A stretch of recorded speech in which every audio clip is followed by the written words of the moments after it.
My name is Clara Sterling, and for most of my 34 years, I have lived my life as a quiet apology.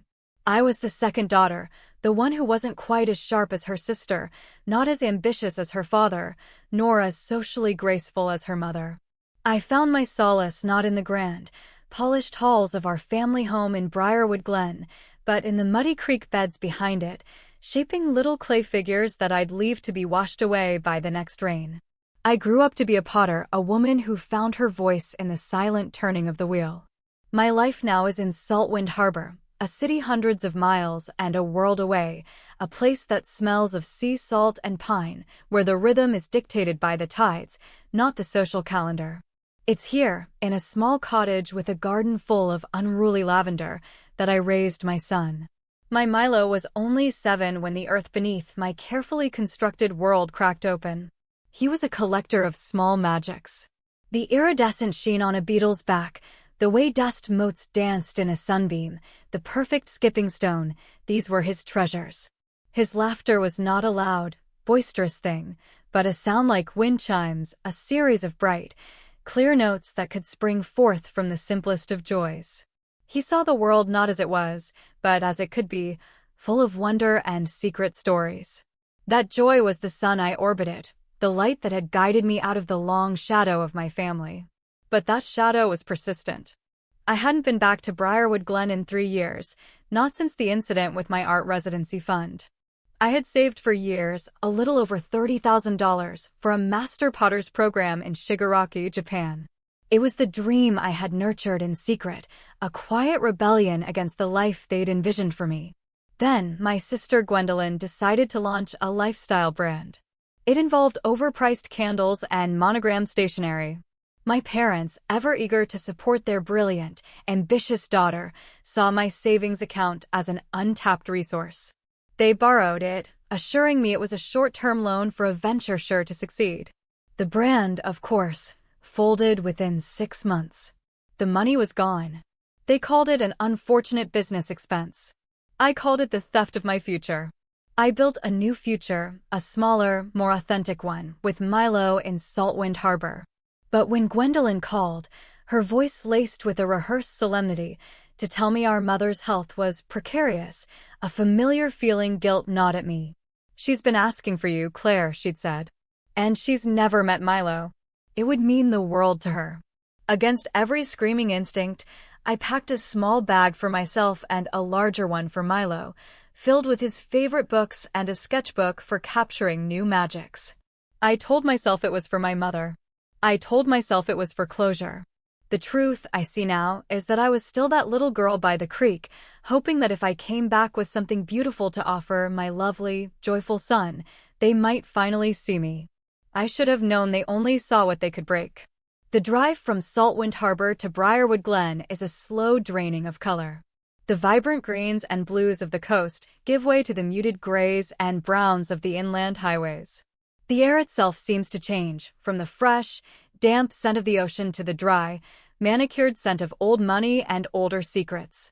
Brierwood Glen isn't a town, it's a statement.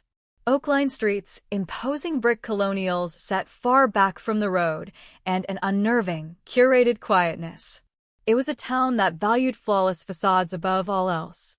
Our family home was the grandest on its street, a place my father, a retired litigator, referred to as the Caldwell House, as if it were a historical landmark. As I pulled into the sweeping driveway, a knot of old anxiety tightened in my stomach. Gwendolyn opened the door before I could even ring the bell, as if she'd been watching from a window. She was perfectly put together, as always, in tailored slacks and a silk blouse, her blonde hair in a sleek, severe cut. She looked me up and down, her gaze lingering on my comfortable travel clothes, and then settled on Milo, who was clutching my hand and looking up at the house with wide, curious eyes. "Clara," she said, her smile not quite reaching her eyes. "You made it." Then, to Milo, she offered a thin, tight-lipped smile. "So, this is the famous Milo. You've got a bit of mud on your shoe, little man." Milo looked down at his sneaker, where a small smudge of dirt from our garden stubbornly clung. He instinctively shuffled behind my leg. The first note of his wind chime laughter had been muted before we even crossed the threshold. Inside, the house was just as I remembered, immaculate, cold, and smelling faintly of lemon polish and my mother's expensive perfume. My father was in his study, a room paneled in dark wood and lined with leather-bound books he'd never read. He looked up from his newspaper, his reading glasses perched on his nose. "So, you decided to grace us with your presence," he said, his voice a low rumble. He didn't stand. He nodded curtly at Milo. "He's small for his age." "He's 7, Dad," I said, forcing a lightness into my voice. "Oomph. Your sister was reciting Shakespeare at 7. He folded his paper with a sharp snap, a sound of dismissal. My mother emerged from the sunroom, holding a pair of pruning shears. She was elegant and fragile-looking, a porcelain doll that had learned to weaponize its own delicacy. She moved toward us, not for a hug, but for an inspection. "Clara, darling." "You look tired," she said, her cheek barely brushing mine. Her eyes, a pale, critical blue, scanned Milo. "He has your hair. Such a shame it's so unruly." She reached out to pat Milo's head, and he flinched. That evening, at a dinner table set with the family silver and crystal, the gentle light of my son began to flicker and dim. He had been chattering earlier about a squirrel he'd seen performing acrobatics on the bird feeder. But at the table, under the combined weight of his grandparents' disapproval and his aunt's condescending smiles, he fell silent. He carefully arranged his peas into a small circle on his plate, a quiet act of creation in a sterile world. "Must you play with your food, child?" my mother murmured. "We use our forks to eat, not to paint." Milo's hand froze. He looked at me, his eyes wide and uncertain. "He's just being a boy, Mom," I said softly. "He's being disruptive," my father stated from the head of the table, not looking up from his steak. "A child should be seen and not heard. A lesson your mother, unfortunately, never learned." The dig was aimed at me, but it was Milo who absorbed the blow. He shrank in his chair, making himself as small as possible, his plate of peas forgotten. The rest of the meal passed in a strained, suffocating silence, broken only by the clinking of silverware against porcelain. Later, as I tucked him into the guest bed, a room so pristine it felt like no one had ever slept in it, he whispered, "Mama, are the squirrels here sad?" "No, sweet boy," I whispered back, my heart aching. "They're just quieter here." I should have packed our bags then. I should have fled into the night, back to our world of sea salt and muddy sneakers. But a part of me, the part that had been conditioned for 34 years to seek their approval, to endure, to hope, made me stay. I thought, tomorrow will be better. I will make it better. It was a devastating miscalculation. The next morning, I woke to a sound that will be etched into my memory forever. It wasn't a cry of pain, not at first. It was a shriek of pure, unadulterated terror. Milo's voice, sharp and jagged, slicing through the morning quiet. I threw off the covers, my heart hammering against my ribs, and ran down the hallway, my bare feet cold against the polished hardwood floors. The sound was coming from the kitchen. I burst through the door and the scene before me froze the blood in my veins. Milo was on the floor, curled into a small ball, his hands covering his mouth. A dark, crimson smudge was spreading through his fingers. Standing over him was Gwendolyn. Her arms were crossed, her expression one of utter, chilling nonchalance, as if she were observing a spill on the floor. "What happened?" My voice was a choked whisper. "He was making that ridiculous humming noise," Gwendolyn said, her tone flat and annoyed. "I told him to stop. I told him 3 times. He ignored me, just kept humming and tapping his spoon on the counter. It was giving me a migraine. So I took the spoon and he shrieked right in my ear. I just tapped his face to get his attention." "You tapped him?" I knelt beside Milo, my hands shaking so hard I could barely touch him. "Milo, baby, let me see." He slowly, fearfully, lowered his hands. His lip was split and swelling, and blood was smeared across his chin. And there, in the middle of his devastated little face, was the gap. His front tooth, one of his 2 new, adult front teeth, was gone. It lay on the white tile floor a few feet away, a tiny, pearlescent casualty in a war he never knew he was fighting. I couldn't breathe. The world tilted, the pristine white kitchen blurring at the edges. I scooped Milo into my arms. He was sobbing now, a deep, ragged, heartbroken sound that was nothing like his usual clear laughter. He wasn't just hurt, he was terrified and confused. My mother walked in, a steaming mug of tea in her hand. She took in the scene, me on the floor clutching my bleeding, sobbing child, Gwendolyn standing over us like a statue. She sighed, a sound of pure exasperation. Oh, for heaven's sake, Gwendolyn has a short fuse. You know that, Clara. This is what happens. You can't expect a child to make a racket in someone else's house and not face a consequence. Someone else's house. The words hung in the air, cold and sharp as icicles. We were not family. We were guests who had overstayed their welcome, who had broken the house rules. I'm taking him to a hospital, I managed to say, my voice trembling with a rage so profound it felt like a physical force. My father appeared in the doorway, drawn by the commotion. He didn't even look at Milo. He looked at me, his eyes full of contempt. Don't be so melodramatic, Clara. It's a tooth. He has more. Always so much drama with you, just like we always said. Something inside me didn't just snap, it disintegrated. It was the last, frayed thread of hope that I had clung to for my entire life, the hope that one day, they would see me, love me, and by extension, love the beautiful child I had brought into the world. In that moment, I saw with blinding, brutal clarity that they were incapable of it. They didn't just dislike my quiet nature, they despised the unbridled joy in my son because it was a reflection of a part of me they had tried, and failed, to extinguish. My purse was on the kitchen island. I grabbed it with one hand, holding Milo tightly with the other. I walked past them, past their cold, unfeeling faces, and out the front door, not saying another word. As the heavy oak door clicked shut behind me, I knew it was for the last time. We drove not to a hospital, but to an emergency pediatric dentist I found on my phone. The office was decorated with colorful murals of smiling animals, a cruel irony that was not lost on me. Milo was quiet the whole way, his small body trembling in my arms. The dentist was a kind, gentle woman who spoke in soft tones. She confirmed that the tooth was an adult incisor and that the impact had fractured the root. It couldn't be saved. It would have to be extracted completely to prevent infection and damage to the jaw. While the dentist prepared, I held Milo's small hand in the waiting room. He looked up at me, his lip puffy and purple, his eyes swimming with a question that shattered my heart into 1,000 pieces. "Did I do a bad thing, Mama?" he whispered, his voice thick with tears. "Was my humming bad?" I pulled him close, burying my face in his messy, wonderful hair, and I let my own tears fall. "No, my love," I choked out. "Oh, Milo, no. You did nothing bad. You were just being happy. Your happiness is the best thing in the world."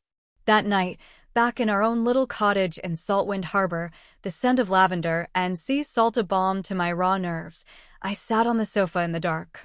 Milo, exhausted and sedated from the dental procedure, slept on my chest, a roll of gauze in the new, raw gap in his smile. The silence in the house was a heavy blanket. I thought of Gwendolyn's casual cruelty, my mother's dismissive sigh, my father's contempt. I thought of all the years I had spent contorting myself into a shape they might find acceptable, shrinking myself to fit into the cramped spaces they allotted me. I had allowed their definition of love, conditional, critical, and cold, to become my own. I had mistaken their toxicity for family. They had hurt my child. They had silenced his joy. They had taken his tooth, but they had tried to take something far more precious, his belief in his own goodness. A new feeling began to bloom in my chest, not the hot, quick flame of anger, but the slow, deep burn of resolve. This was no longer about my hurt, my stolen money, my broken dreams. This was about protecting the light in my son. They valued control, appearances, and their flawless public image above all else. I decided then that I would not seek revenge. Revenge was their language, a currency of pain and punishment. Instead, I would seek justice. I would build a fortress of truth around my son, a wall so high and so strong that their shadows could never touch him again. And I would use the very tools they had taught me to value: reputation, legacy, and the power of a well-told story to do it. They would not see it as an attack. They would see it as the natural, inevitable consequence of their own actions. And I would finally be free. The weeks that followed the incident were the quietest of our lives. The wind chimes of Milo's laughter had fallen silent. He didn't hum as he drew. He didn't tell me fantastical stories about the shapes he saw in the clouds. He moved through our little house like a ghost, his smiles small and fleeting, his eyes holding a new, guarded watchfulness. He had started having nightmares, waking up with a muffled cry, his hands flying to his mouth. The trauma had sunk its roots deep into his tender soul, and my heart broke anew every single day. His art became his only outlet. He filled pages in his sketchbook not with vibrant, magical creatures, but with dark, tangled scribbles, stormy seas, and tiny, lone figures in vast, empty landscapes. My vibrant, joyful boy was processing a darkness he never should have known, and I knew that my quiet retreat was not enough. To truly heal him, I had to do more than just leave. I had to dismantle the very system that had hurt him. I had to show him that bullies don't get to win. I started with what I knew. My father, for all his bluster, was a man of paper and procedure. Over the years, in moments of manufactured family unity, they had insisted on putting my name on various legal documents, a testament to their trust in me. I hired a lawyer in Brierwood Glen, a discreet woman with a reputation for efficiency. 2 weeks after we had fled, I drove back to Brierwood Glen alone. The drive felt different this time. The anxiety was gone, replaced by a cold, clear sense of purpose. I did not go to the house. I went to a notary's office. I spent an hour signing papers, each stroke of the pen a quiet act of liberation. Then I drove to their street. I parked a block away and walked to the house, a simple manila envelope in my hand.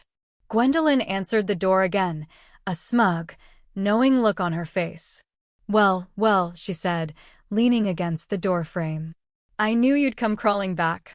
Had your little dramatic fit and realized you can't just cut off your family. I offered her a gentle, placid smile. I'm not here to fight, Gwendolyn. I just need a moment with you and our parents. Intrigued by my calm demeanor, she let me in. They were in the living room, a space they called the parlor, surrounded by portraits of our ancestors. My father was reading the Wall Street Journal, and my mother was arranging flowers in a vase. The picture of domestic tranquility. Clara, my mother said without turning around. I hope you've come to apologize for the scene you made. I didn't sit down.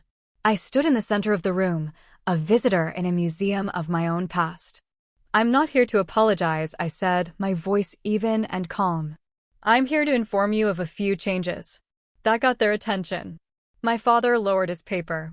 My mother turned, a flower stem still in her hand. You crossed a line, I continued, my gaze steady.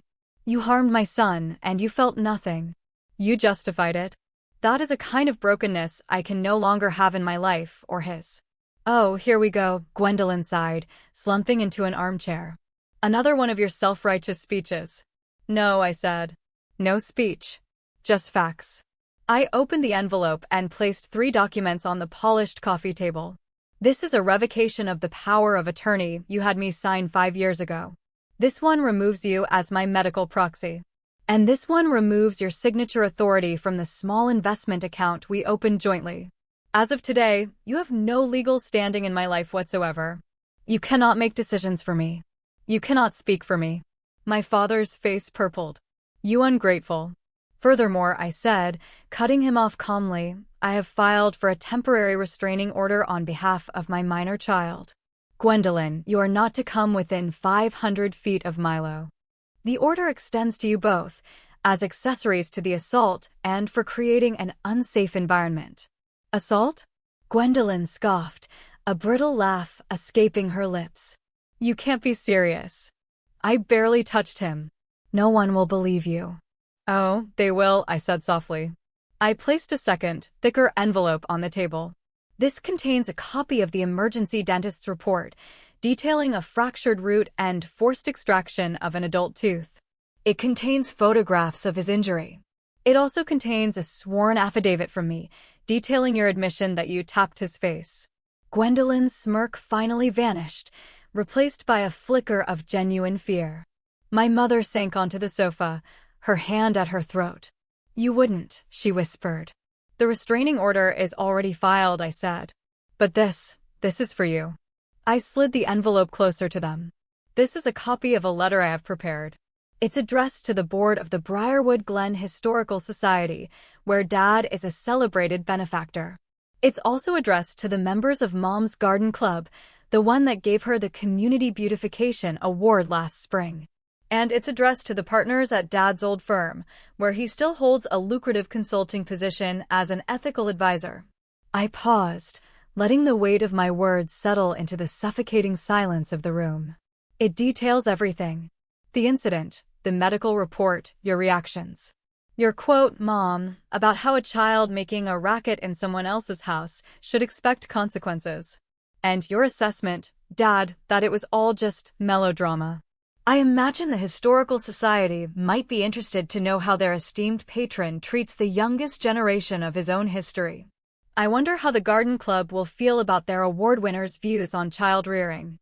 I'm quite certain an ethical advisor who dismisses an assault on his own grandson will be of great interest to the firm's PR department.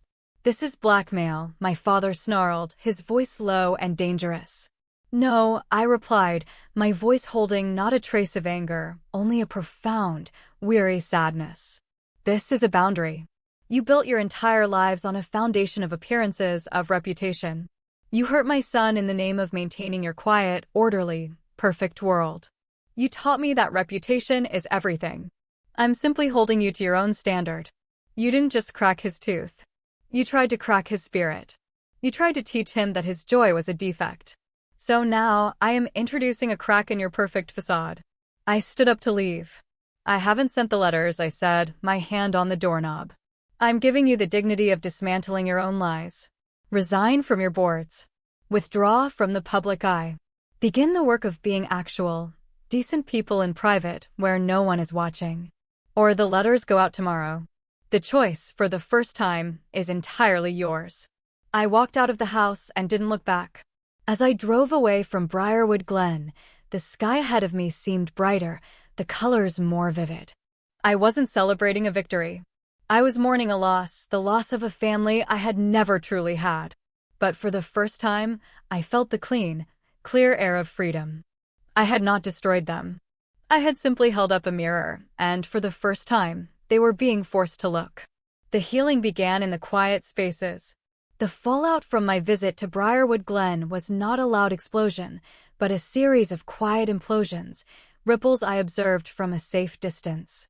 A week after my visit, I received a clipped, formal email from my father's lawyer informing me that he had stepped down from his consulting role and his position on the Historical Society board, citing personal health reasons. A friend from my hometown sent me a text a few weeks later. Weirdest thing, your mom resigned as president of the Garden Club midterm. Said she needed to focus on family matters. Gwendolyn deleted all of her social media accounts. The perfect facade had been voluntarily, if resentfully, dismantled. I didn't gloat. I felt no triumph. There was only a quiet, somber relief, the feeling of a fever finally breaking. The letters I had prepared remained unsent, sitting in a drawer in my desk. Their power was not in their sending, but in their existence, a permanent record of the truth. My focus was solely on Milo. I enrolled him in a children's art therapy class in a neighboring town. The studio was a wonderfully messy place, smelling of clay, paint, and turpentine, the scent of creation. The instructor, a woman named Hannah with kind eyes and paint-splattered hands, understood that art was a language that transcended words. For the first few sessions, Milo was withdrawn. He chose only black and gray crayons. His clay sculptures were small, dense lumps he would quickly smash. But Hannah was patient. She never pushed. She simply sat with him, creating her own things, offering him a silent, steady companionship. Then, one afternoon, about a month in, I came to pick him up and saw it. A small, genuine smile on his face as he showed Hannah a lopsided clay dinosaur. It was a fragile, beautiful thing, and my breath caught in my throat. The following week, he laughed. He was painting at an easel, and he'd accidentally dipped his brush in a jar of bright yellow paint instead of blue, creating a streak of sunlight in his dark, stormy sea. He looked at it, and a small chuckle escaped him. It was a tentative sound, rusty from disuse, but it was there. Hannah caught my eye from across the room and gave me a warm, knowing smile. The wind chimes were beginning to stir. That night, as I was tucking him into bed, he looked at the new gap in his smile in the small mirror on his wall. He touched it gently with his finger. "My dinosaur has a big mouth," he said. "He can roar really loud." "He sure can," I said, my voice thick with emotion.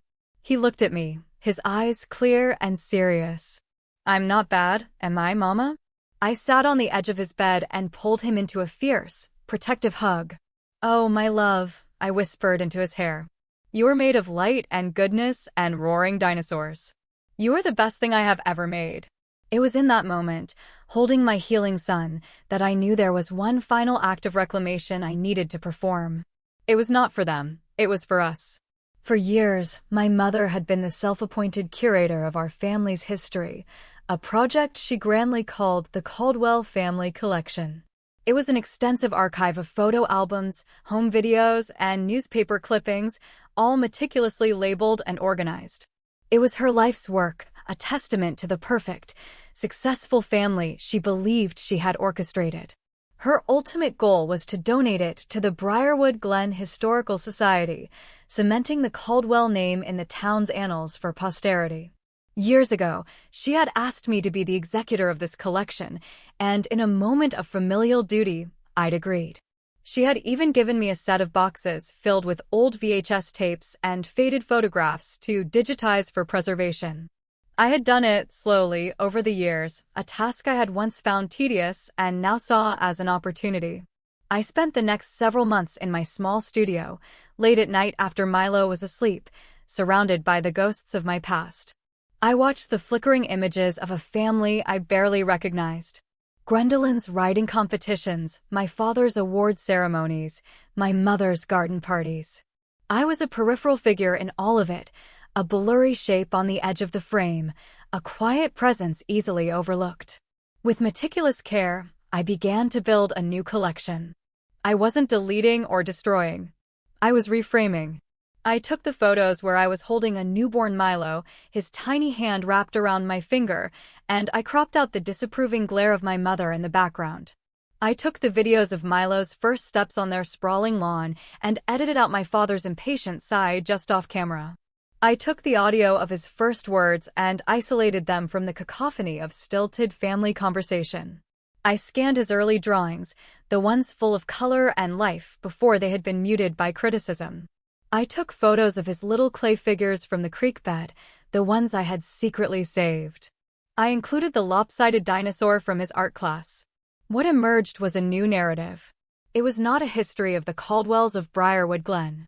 It was the story of a boy.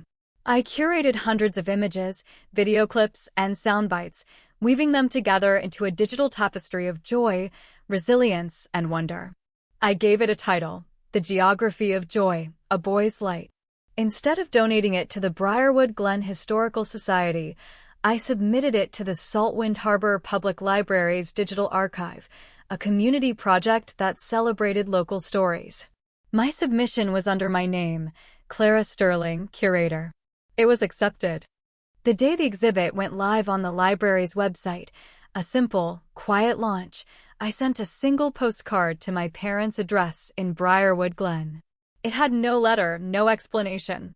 It was just a screenshot of the exhibit's homepage, with the title clearly visible. I don't know exactly what happened when they received it. There was no dramatic confrontation.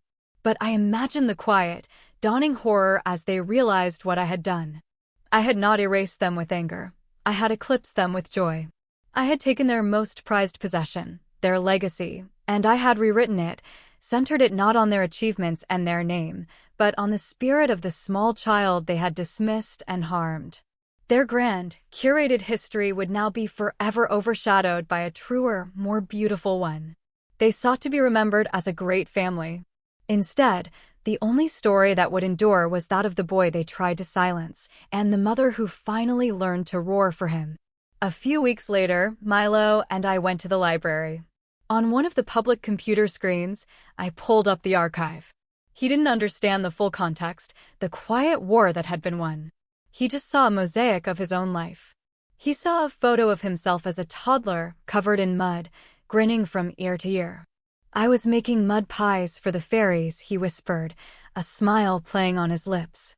He pointed to a video clip of him laughing uncontrollably as our dog chased its tail in our sun-drenched garden.